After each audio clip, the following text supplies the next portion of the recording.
The first thing Nicole noticed was the silence. Not the ordinary quiet of a large house at night, the kind that still holds the faint hum of refrigerators and distant traffic.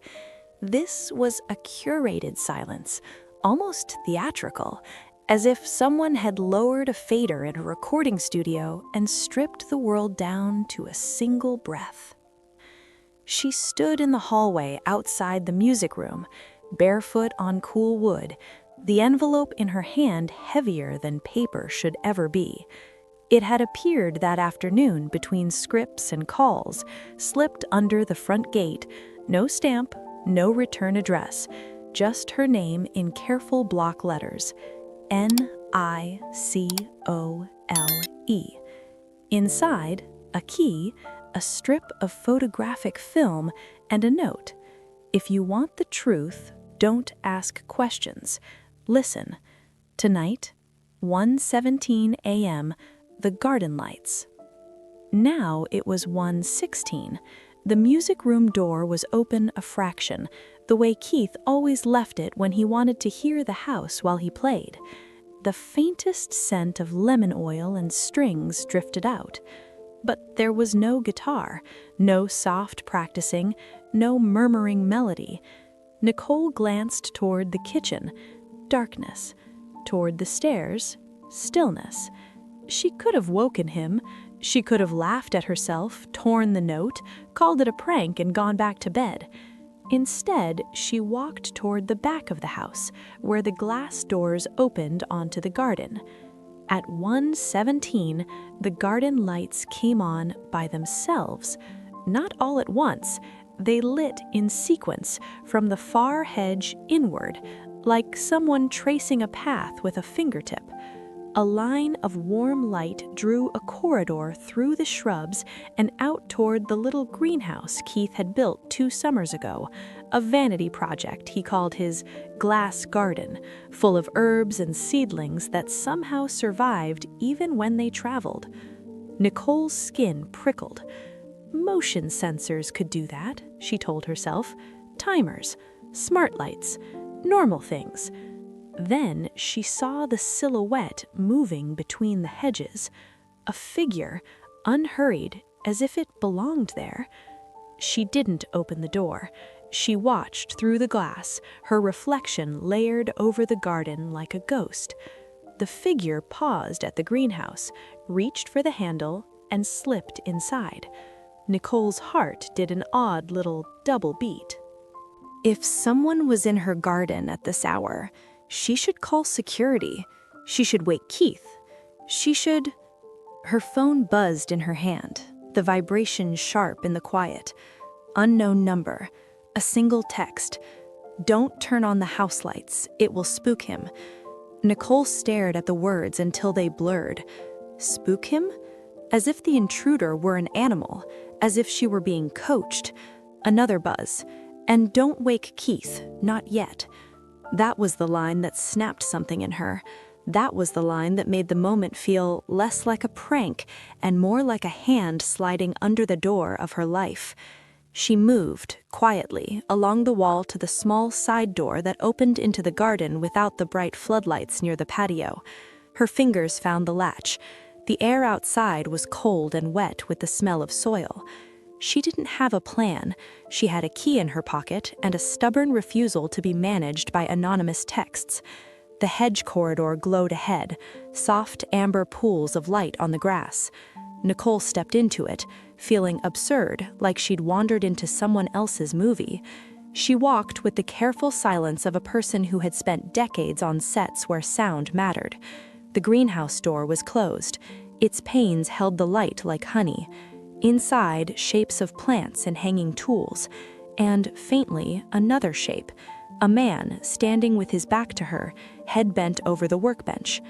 Nicole approached until she was a few feet away, close enough to see the curve of his shoulders, the dark jacket, the way his hands moved as if sorting something delicate. She touched the glass lightly. The man froze. Slowly, he turned.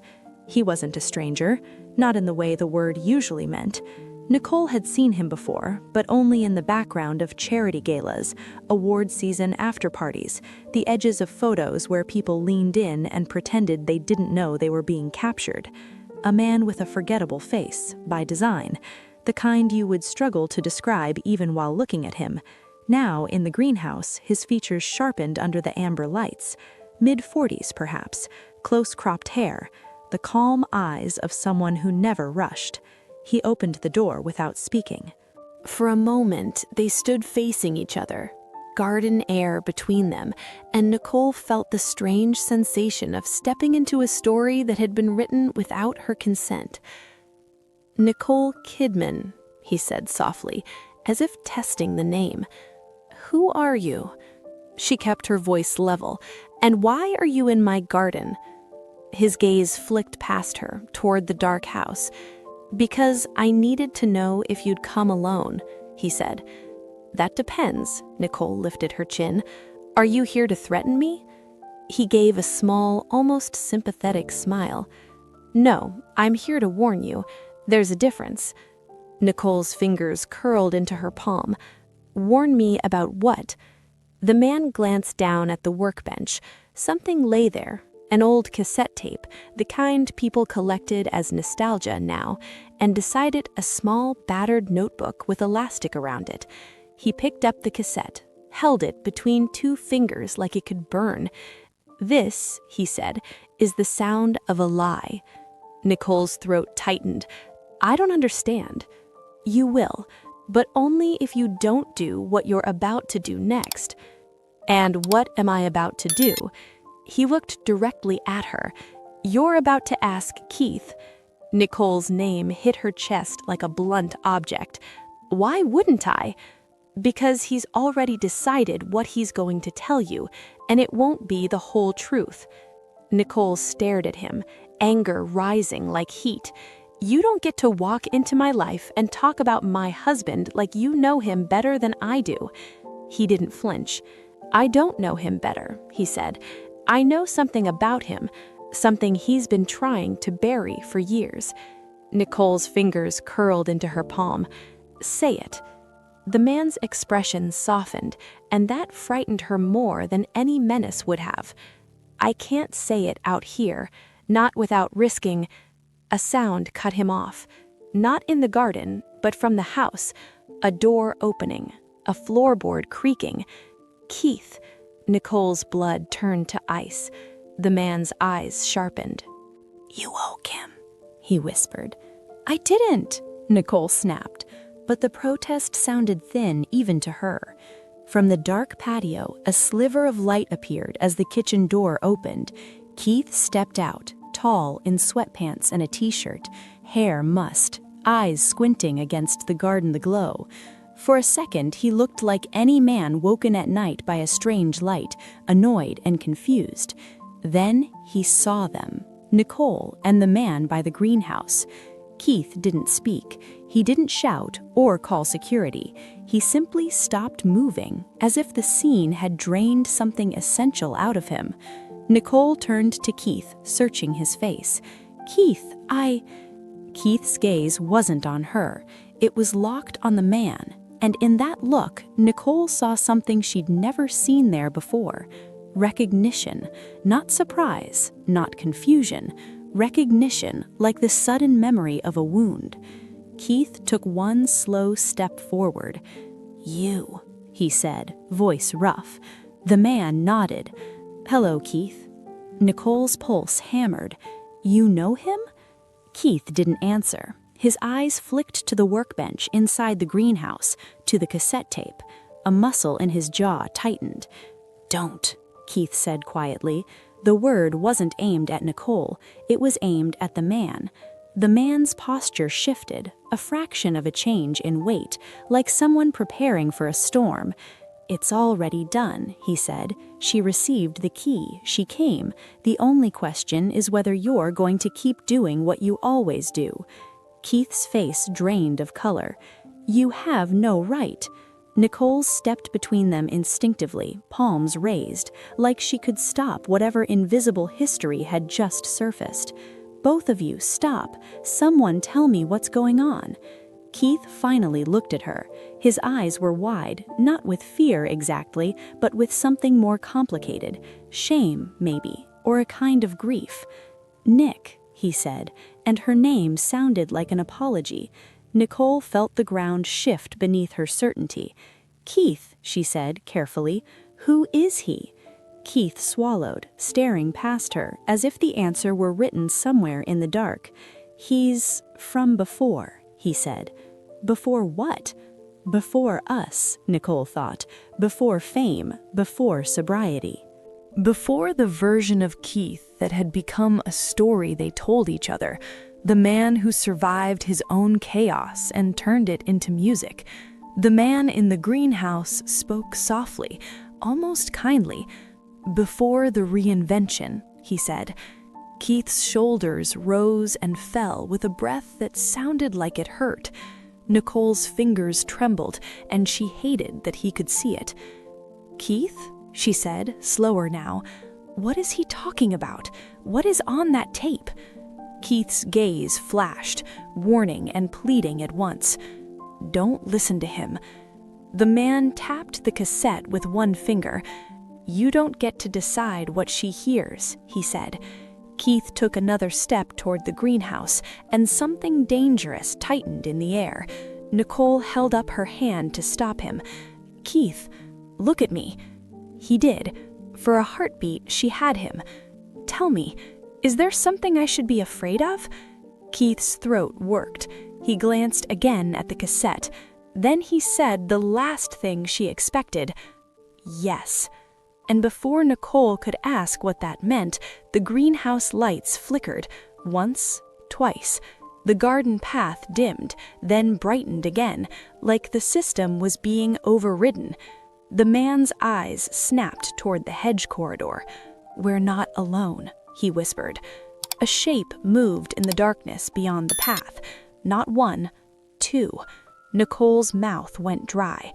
The anonymous texts, the instructions, the timing, the way the lights had guided her. This wasn't just between the three of them, it was a setup. Keith's face hardened in a way Nicole had only seen on stage when he played a song that cut too close to the bone. "Get inside," he said, and now his voice was all command. Nicole didn't move. "Keith, what is happening?" Keith grabbed her wrist gently but firmly. "Now, Nick." The man in the greenhouse stepped back, as if he knew his part in the scene was almost over. "If they take it, you'll never get the full story." Nicole looked at the cassette tape, at the notebook, at the man's calm face. Then she looked at Keith, the man she thought she knew completely.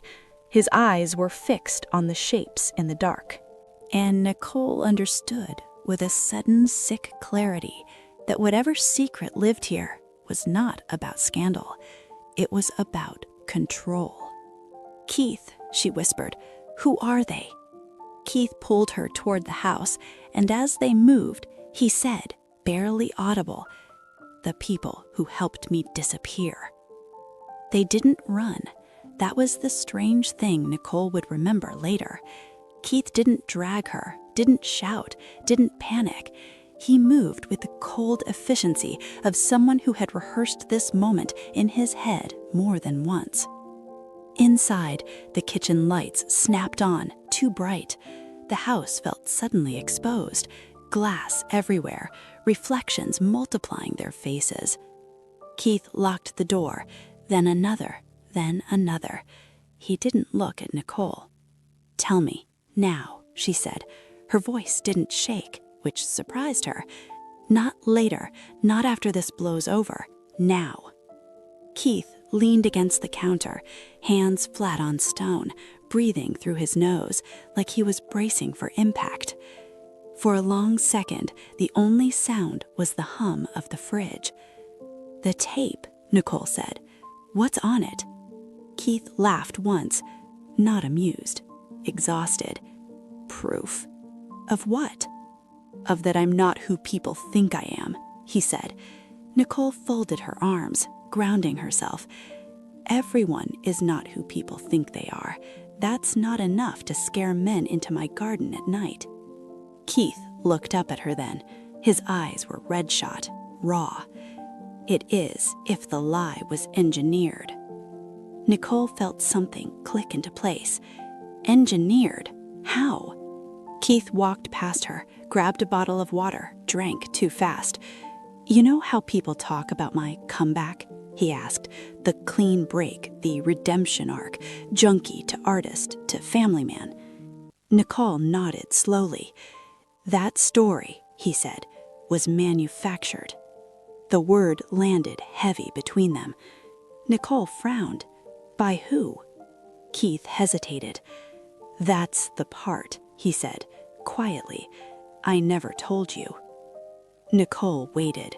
She had played too many scenes to rush the moment where truth finally chooses to speak. "About 20 years ago," Keith said, "I was in trouble that didn't fit the tabloid version.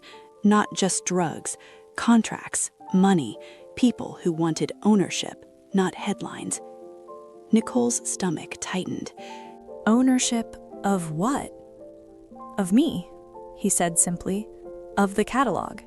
Of the future. He opened a drawer, pulled out a folder she had never seen before. No labels. Inside, copies of old contracts, emails printed on yellowing paper, signatures she recognized and others she didn't. Nicole skimmed. Clauses buried in legal language. Options that never expired. Penalties that didn't make sense. "This is illegal," she said. "Yes," Keith replied.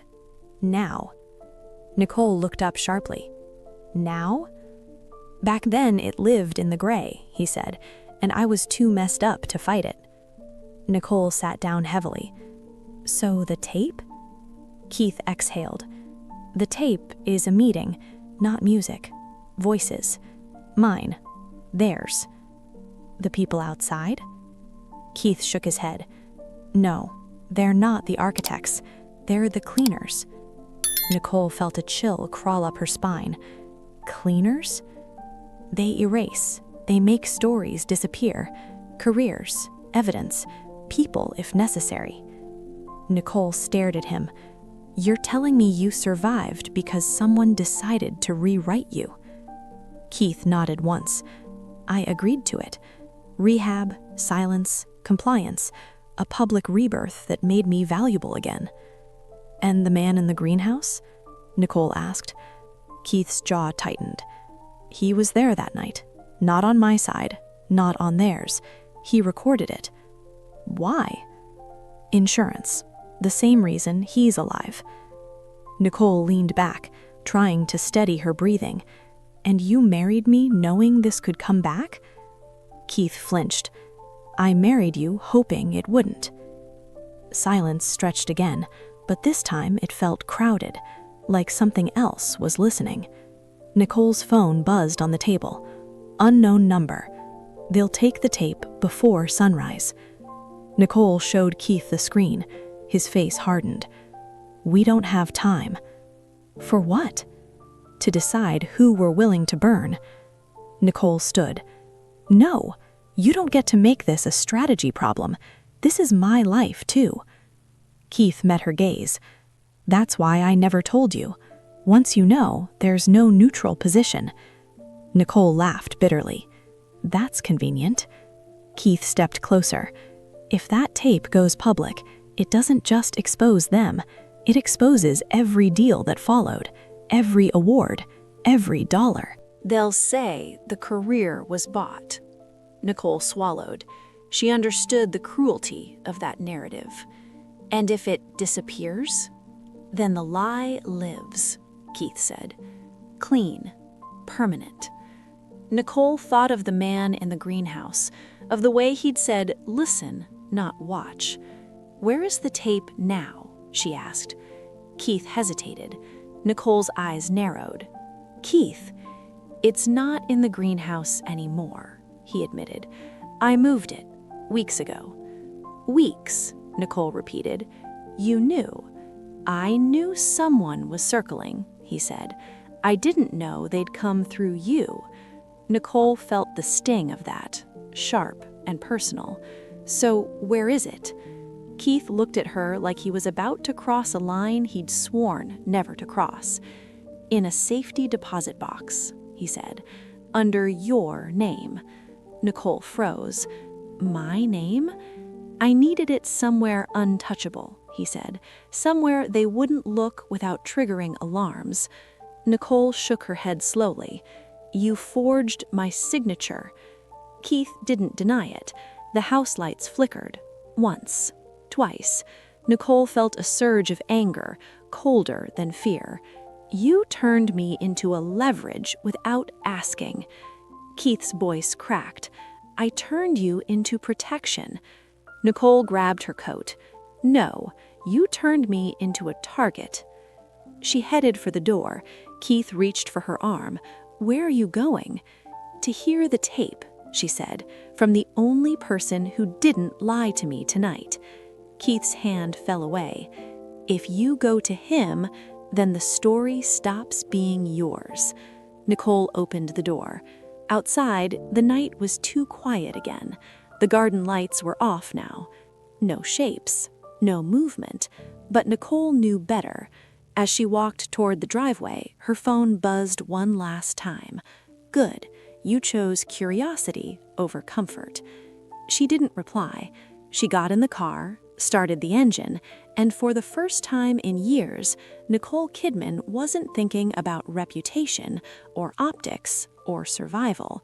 She was thinking about something far more dangerous: truth. The man lived exactly where Nicole expected him to live. Not in a mansion, not in hiding, not in some cinematic bunker. Just a quiet house near the ocean. Far enough from the city to discourage accidents, close enough to disappear into noise if necessary. He didn't look surprised when she arrived. You came alone, he said, opening the door wider. Don't make this sound like a test, Nicole replied, and stepped inside.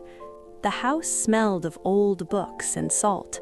No photos on the walls, no trophies, no signs of a life meant to be remembered. The cassette player was already on the table. You knew I'd come, Nicole said. I hoped, he answered. Hope is cheaper than certainty. She didn't sit. Play it. He nodded once and pressed the button. The tape hissed, a mechanical, imperfect sound. Then voices. Keith's voice came first, younger, rougher, not yet polished by control. This isn't what we agreed on. Another voice replied, calm, smiling even through audio. It is exactly what you agreed on. You just didn't read the last page. A third voice joined in, distant but sharp. We don't need you clean, we need you compliant. Nicole felt her chest tighten. The conversation unfolded slowly, like a confession that didn't know it was one. Contracts discussed in metaphors, rehab as leverage, silence as currency. Then the line that changed everything. If this version of you fails, we'll build another one, with or without you. Nicole closed her eyes. The tape kept going. And if I say no? Keith asked. A pause. Then you disappear, the calm voice said. Not publicly, just professionally. The tape clicked off. Silence flooded the room, heavier than sound. Nicole opened her eyes. That's it? That's enough, the man said. It always was. She turned to him. Why now? He shrugged slightly. Because they're old, and because I'm tired, and because you're harder to erase than he ever was. Nicole exhaled slowly. They'll deny it. Of course. They'll turn it into a story about addiction and recovery and misunderstanding. They already have the drafts, he said. Nicole looked at the cassette player. Such a small object, such an ugly weight. If this goes public, she said, it destroys him. The man met her gaze. It frees him. Nicole shook her head. You don't get to decide that. No, he agreed. You do. She stood there for a long time. Then she reached into her bag and pulled out her phone. "No leaks," she said. "No anonymous drops." He raised an eyebrow. "If this happens," Nicole continued, "it happens openly. Names, lawyers, courts. Slow, boring, impossible to sensationalize." He considered that. "That protects you." "It protects the truth," she corrected. "Fame will survive. Systems don't like daylight." He nodded once. "Then you already know what you'll do." Nicole picked up the cassette. "Yes," she said, "but not tonight." Keith didn't sleep. He sat on the edge of the bed, hands clasped, staring at nothing. When Nicole came in, he looked up like a man waiting for a verdict. She didn't sit beside him. She placed the cassette on the dresser between them. "I heard it," she said. Keith closed his eyes. "I'm not leaving you," Nicole continued, "but I am done protecting lies." Keith swallowed. "I never wanted you to carry this." "You already made me," she said. "Now I choose how." He looked at the tape. "They won't forgive this." "I'm not asking them to," Nicole replied. He laughed softly. "You know they'll try to take everything." Nicole met his gaze, calm and steady. "Then let them try." Keith studied her face like he was seeing her clearly for the first time. He asked, "What happens to me?" Nicole answered without hesitation. "You tell the truth, slowly, carefully, without theatrics.